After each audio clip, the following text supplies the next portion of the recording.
வினைகளை வேறருக்கு வேளவா கந்தா சண்முகா சனாச்சரா உன் பக்தியாக இணையும் என் சகோதரர்களையும் இந்த நாட்டு மக்களையும் காத்து தீர்க்காயுசும் செல்வ செழிப்பும் தெய்வ சிந்தனையும் தந்தனின் கரணவிலிகளால் என்றும் எங்களை காத்தருள வேண்டும் என்று அனுதினமும் உன்னையே எண்ணிக்கொண்டிருக்கின்றேன் முருகா.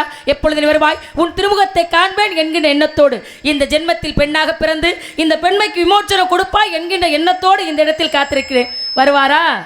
ஐவகை ஏங்கள் உண்டு குறிஞ்சி முல்லை மருதம் நெய்தல் பாலை. இங்கே வள்ளியாக நடிக்கும் எனது அன்பு அக்கா ராசாத்தி அவர்களுக்கு விழா கமிட்டியின் சார்பாக பொன்னாடை போற்றப்படுகிறது.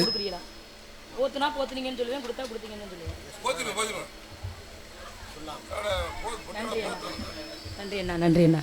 பொன்னாடை அணிவித்து கௌரவப்படுத்திய கிராமத்தார்களுக்கும் பெரியோர்களுக்கும் எங்களது கலை குடும்பத்தின் சார்பாக நன்றி. நன்றிகள் வணக்கம்.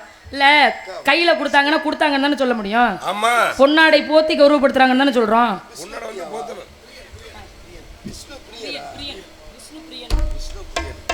இங்கே வள்ளியாக நடிக்கும் எனது அன்பு அக்கா ராசாத்தி அவர்களுக்கு எம் விஷ்ணு பிரியன் அன்னார் அவர்கள் 100 ரூபாய் அன்பளிப்பு கொடுத்து 100 ரூபாய் அன்பளிப்பு கொடுத்து கௌரவப்படுத்திய அன்பு சகோதரர் விஷ்ணு பிரியன் அவர்களுக்கு எங்களது சார்பாகவும் கலை குடும்பத்தின் சார்பாகவும் நன்றி. நன்றிகள் வணக்கம். அம்மா என்ன சொல்லிட்டு இருந்தேன்?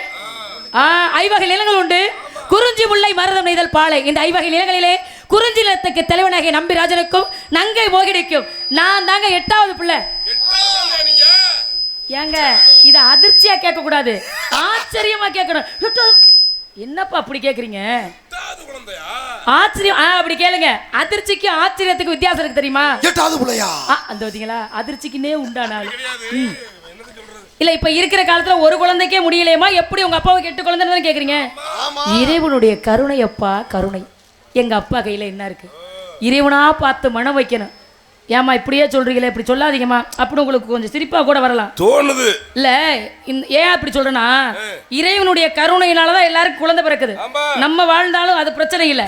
ஏன் அப்படின்னா, ஒரு குழந்தைய இந்த உலகத்துக்கு கொடுக்குறோம்ல, நம்ம குழந்தைய கொடுத்தவர்கள் தானே எல்லாரும் சொல்லணும். ஏன் பிள்ளைய பெற்றவங்க எல்லாம் பெற்றோர்னு சொல்றாங்க? என்னங்க அர்த்தம்? ஏங்க அப்படி சொல்றாங்க? இறைவன் வரம் கொடுப்பதால் இறைவனும் நம்ம வரத்தை பெற்று இருக்கிறோம் இல்லையா, அதனால இந்த குழந்தைய நம்ம பெற்றெடுக்கிறதுனால பெற்றோர்னு பேரு.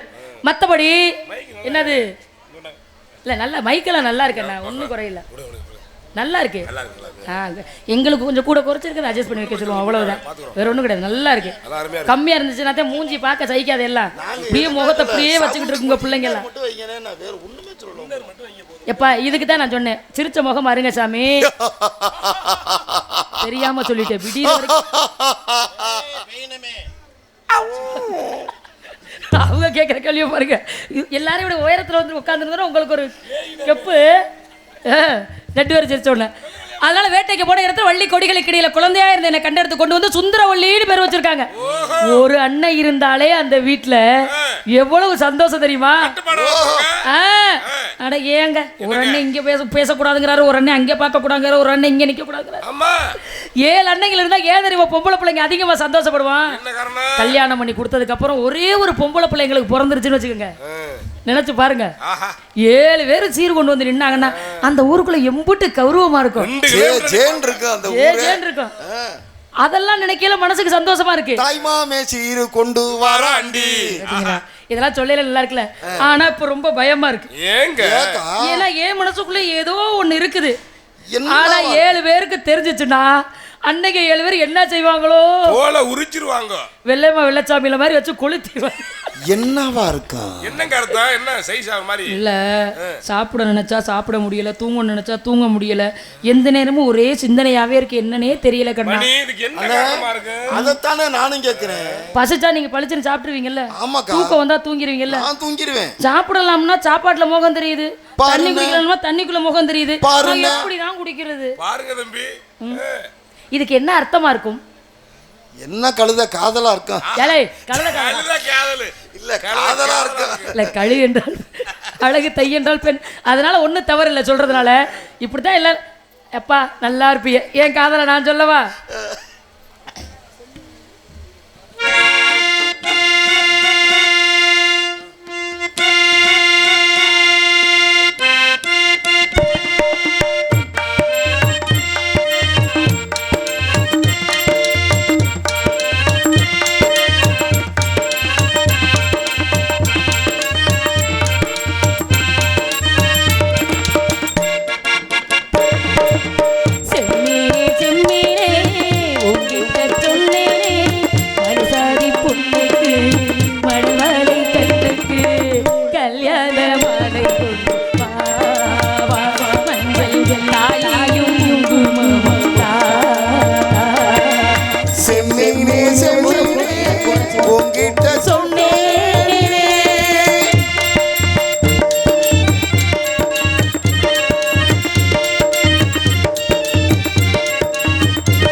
பேசிக்கிட்டு காதலிச்சுக்கிட்டு இருந்தா நல்லா இருக்குமா? நல்லா இருக்காதுல்ல? எப்பொழுதுமே ஒருத்தர் பேசும்பொழுது பிறர் அடுத்து எதிராக இருக்கிறவங்க பேசணும். நான் ஒரு விஷயம் சொல்லணும், தம்பி ஒரு விஷயம் சொல்லணும், அப்பதான் கேட்கறதுக்கு நல்லா இருக்கும். ஆமா, நீங்க மட்டும் தனியாவே புலம்பிக்கிட்டு இருந்தா என்ன சொல்லுவாங்க பாக்குறவங்க? பைத்தியம்னு சொல்லுவாங்க, என்னைய சொல்லுவாங்கன்னே. நான் கேட்டது தப்பு, அது யாருன்னு தெரியாம கேட்ட பாருங்க, அதுதான் மிகப்பெரிய தவறுன்னு நினைக்கிறேன் நான். இப்ப அப்ப தனியா பேசிக்கிட்டு இருந்தா பைத்தியம்னு நினைப்பாங்க. நிறைய பேர் இப்ப தனியாவே தானே பேசிக்கிட்டு இருக்காங்க, என்ன சொல்லலாம்? அதான் உண்மைங்க. என்ன பண்ணுவேன், அவ்வளவு பேருமே அப்படித்தான் மணல்ல பாதிக்கப்பட்ட மாதிரியே இருக்கும், ஒன்றும் பிரச்சனை இல்லை. அப்ப இதெல்லாம் சரி பண்ணணும்னா என்ன செய்யலாம்? எல்லாரும் ஒன்னா உட்கார்ற இடத்துல வாய் விட்டு பேசணும், நல்ல மனம் விட்டு சிரிக்கணும். அப்படி இருந்தா வாய் விட்டு சிரிச்சா நோய் விட்டு போகணும்னு சொல்றதுனால மனசார் இந்த பைத்தியங்களை எங்கே கொண்டு வைக்கிறது இல்லைங்க. ஒரு உதாரணத்துக்கு இல்லை, உண்மையே அதுதான். எல்லாருமே 4 பேர் உட்காந்துருக்க இடத்துல பேசணும், சிரிக்கணும், 4 விஷயங்களை தெரிஞ்சுக்கிறணும். 10 பேர் ஒரு இடத்துல உட்காந்துக்கிட்டு 10 பேர் எதுவுமே பேசுறது இல்ல, இருக்கிற 10 பேர்கிட்ட பேசுறது இல்ல, அந்த 10 பேர் அங்கிட்டு 10 பேர்கிட்ட பேசிக்கிட்டு இருக்கிறாங்க. எப்படி இருக்கும் புரியுதா உங்களுக்கு? கொஞ்சம் நம்ம 4 பேர் இங்க இருக்கிறோம், 4 பேர் ஒரு இடத்துல இருக்கோம், நம்ம 4 பேரும் பேசுறது இல்ல. நீங்க ஒருத்தட்ட பேசுறது, நீங்க ஒருத்தட்ட பேசுறது, நீங்க ஒரு ஆள்கிட்ட பேசுறது. இப்படியே இருந்தா 4 பேருக்குள்ள என்ன தெரிஞ்சுக்கிற முடியும்? ஐயோ, இதுல எப்பா கார்த்திக் ராஜ் அவ்வளோ எப்பா கொஞ்சம் மெதுவா பேசுப்பானா? ஏன் தொண்டையா அப்படித்தான் மெதுவா பேசாது. நான் கனவு கண்டது காதல் இப்படி இருக்கு, ஏன் காதலை போய் அவர்கிட்ட என் தோழி பிள்ளைய சொல்லுவோமா கண்ணா? ஆமாங்க, அது மட்டும் கெட்ட வழக்கம். ஏன் இப்படி சொல்றீங்க தம்பி? தோழி பிள்ளை பிக்கப் பண்ணிட்டு போயிரும், தோழி பிள்ளை பிக்கப் பண்ணிட்டு போயிருமா? அதை நினைச்சு நான் பயப்பில்ல. நீங்க சொல்ற மாதிரி ஒரு சில பேர் வேணா அப்படி இருக்கலாம். சரி, இந்த பிள்ளையை நம்பி சொல்லிடலாம். அப்படியா? தூது ஒரு நேரத்துல தூங்கிருச்சுன்னா போச்சு. அதெல்லாம் செய்யுங்க, அது செய்யுங்க. என்னமா சொல்ல வந்தீங்களா? தூங்கிட்டேன்னு இருந்த பிள்ளை என்ன பண்ற? பிள்ளைய நம்பி நம்ம என்ன சொல்றது? அந்த தோழி கிட்ட நீங்க மாலை பொழுதுல சொன்னா நல்லா இருக்கும். சொல்றேனே.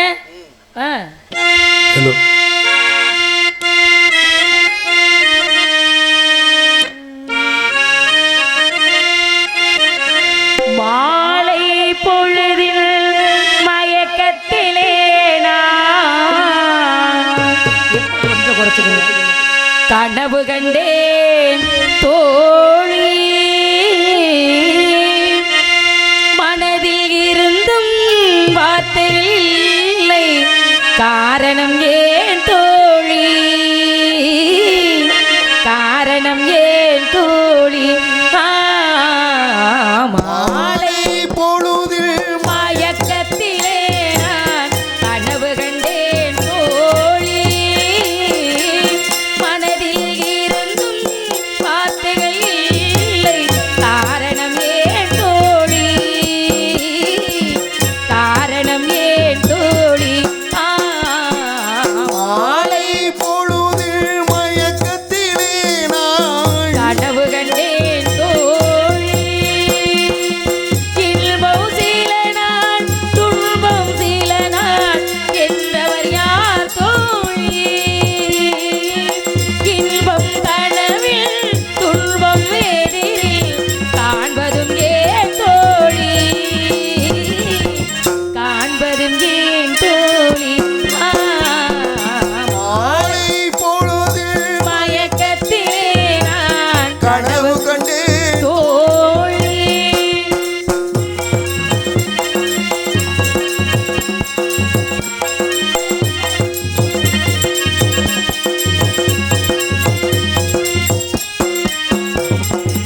மனமுடித்தவர் போலருகிலே ஓர் பதிவு கண்டே தோழி, மங்கையன் கையில் குங்குமம் தந்தார் மாலையிட்டார் தோழி, மாலையிட்டான் தோழி,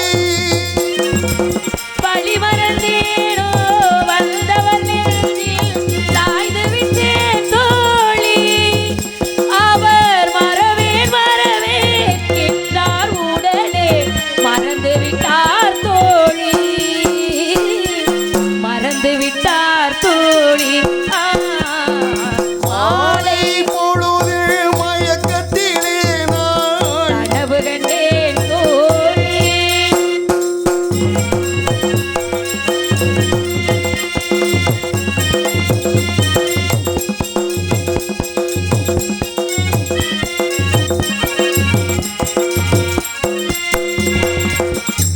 கனவினில் வந்தவர் யார் என கேட்டு கணவரை நான் தோழி கணவரை அவர் கனவு முடிந்ததும் பிரிந்தது ஏன் தோழி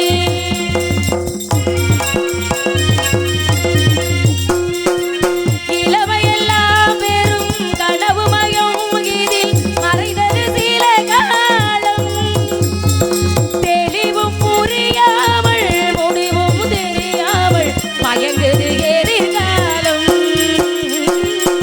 மயங்குது எதிர்காலம் மாலை பொழுது மயக்கத்திலே நான் கனவு கண்டேன் தோழி மனதில் இருந்தும் வார்த்தைகள் இல்லை காரணம் ஏன் தோழி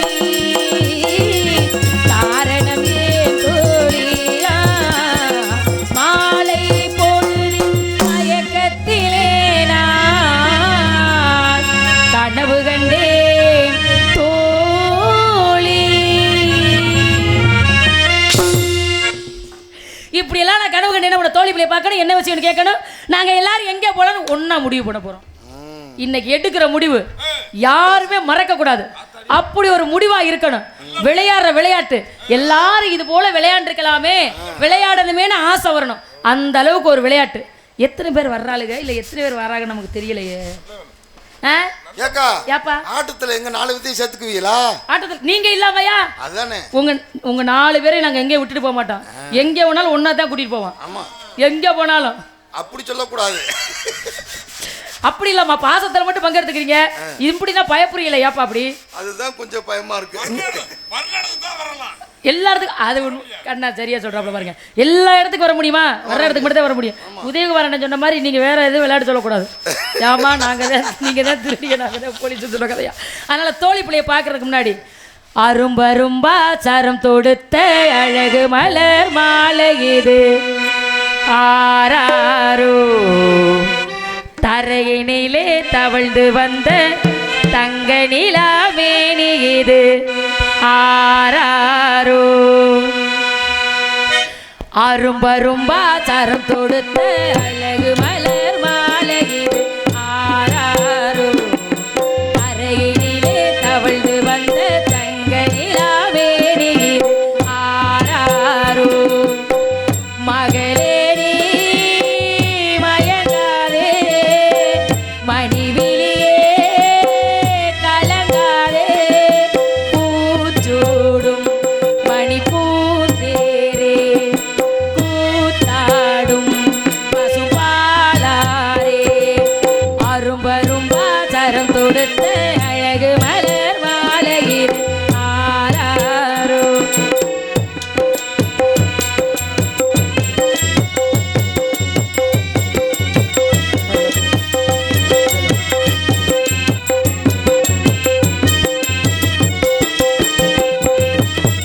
ஒருவன் இசையினிலே விரித்த வளைதனிலே இரையாக நான் விழுந்தேனே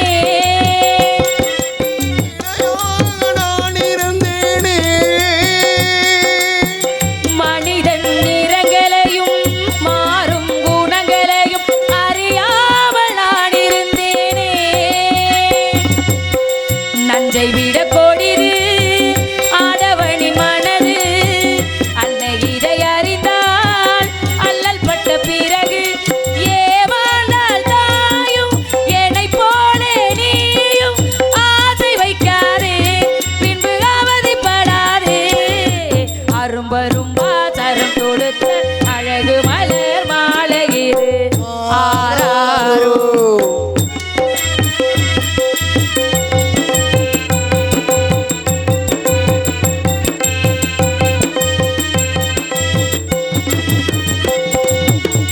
புதிய தலைமுறையே வளரும் இளம்பிறையே தேயாமல் வாழ்ந்திடு நீயே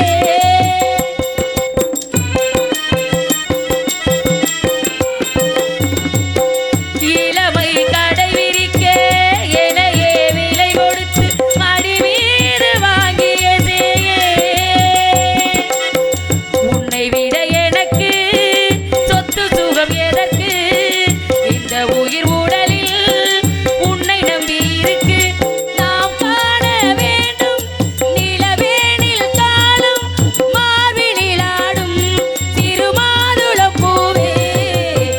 வாரம் வரும் மாதரம் தொடுத்த அழகு மலர் மாலையில் ஆராரோ தரையினிலே தவழ்ந்து வந்த தங்க நிலாவேணி இது ஆளேனோ மகளே நீ மயங்காதே மடிவிலே கலங்காதே பூச்சூடும் மணி பூந்தேரே பூத்தாடும் பசுபாலாரே பூத்தாடும் பசுபாலாரே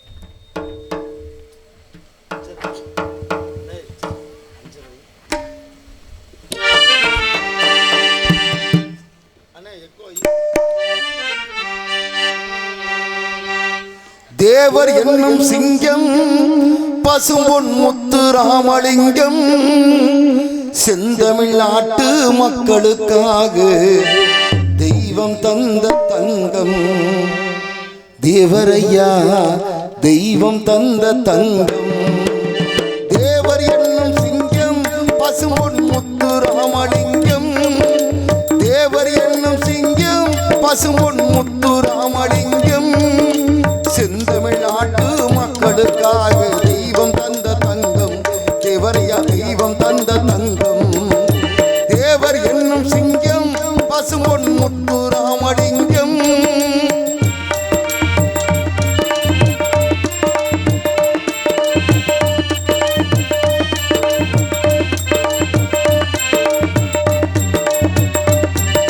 பட்டம் பதவி பணத்தின் மீது பற்று வைத்ததில்லை அவர் பற்று வைத்ததில்லை சட்டக்கோடு தர்மக்கோடு தாண்டி போனதில்லை அவர் சத்திய ஞானம் உள்ளை சாதி பேதம் துரோகம் எல்லாம் தேவரிடத்தில் இல்லை அவர் சிந்தை அன்பின் எல்லை எது வந்தாலும் அஞ்சிடாமல் எடுத்து வைப்பார் சொல்லை அவரை எதிர்த்து வென்றவர் இல்லை தேவர் என்னும் சிங்கம் பசும்பொன் முத்து ராமலிங்கம் தேவர் என்னும் சிங்கம் பசும்பொன் முத்து ராமலிங்கம் செந்தமிழ்நாட்டு மக்களுக்காக தெய்வம் தந்த தங்கம் தேவரையா தெய்வம் தந்த தங்கம்